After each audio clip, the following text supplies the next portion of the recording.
안녕하십니까. 인문학자 박영규입니다. 오늘은 노자의 도덕경 제46장의 내용을 전체적으로 해설하는 영상을 준비했습니다.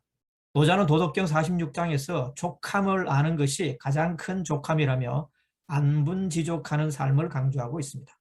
원문이 길지 않기 때문에 본문 내용을 한꺼번에 보시도록 하겠습니다.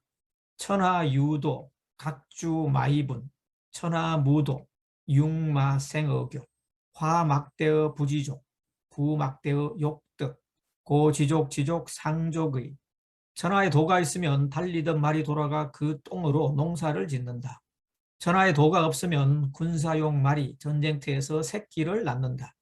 화는 족함을 모르는 것보다 더 큰 것이 없고 허물은 갖고자 하는 욕심보다 더 큰 것이 없다. 그러므로 족함을 아는 것이 가장 큰 족함이다. 노자는 도덕경 31장에서 전쟁을 미화하지 말라고 설파했는데요. 46장은 31장과 더불어서 노자의 평화주의 사상을 잘 보여주는 장입니다.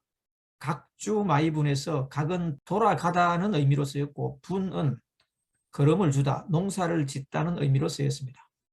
전쟁터를 누비던 말이 고향으로 돌아가 그 똥으로 걸음을 주고 농사를 짓는 데 쓰이니 평화가 찾아온 것입니다. 노자가 말하는 평화는 곧 도입니다. 그래서 천하에 도가 있으면 말의 똥이 걸음으로 쓰인다고 했습니다. 융마생어교에서 융마는 군사용 말을 뜻하고 교는 성의 외곽이라는 의미이지만 여기서는 전쟁터를 뜻합니다. 군사용 말이 전쟁터에서 새끼를 낳는다는 것은 전쟁이 한창 진행 중이라는 의미입니다. 전쟁은 비도입니다. 그래서 천하에 도가 없으면 말이 교회에서 새끼를 낳는다고 했습니다. 전쟁이 발생하는 원인은 제후나 왕들의 욕심 때문입니다.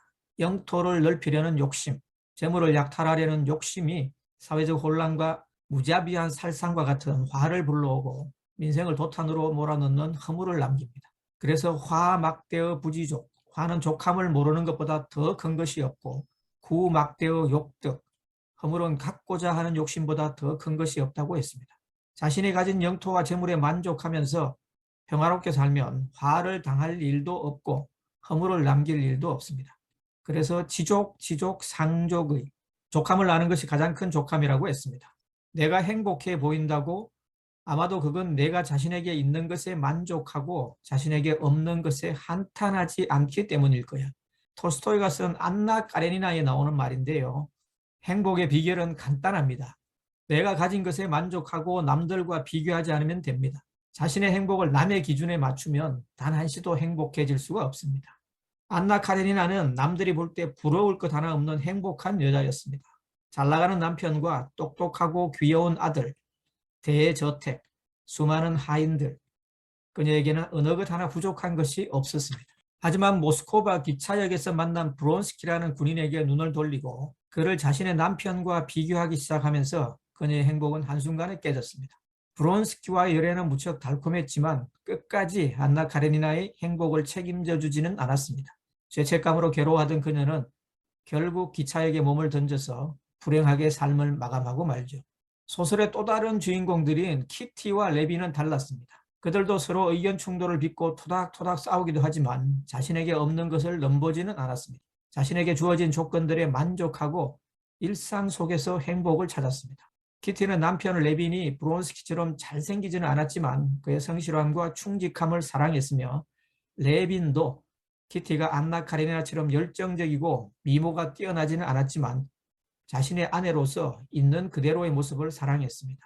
넘침을 택한 안나 까레니나와 브론스키 커플보다는 족함을 알고 일상을 충실하게 살았던 키티와 레빈 커플이 더 행복한 삶을 살았습니다.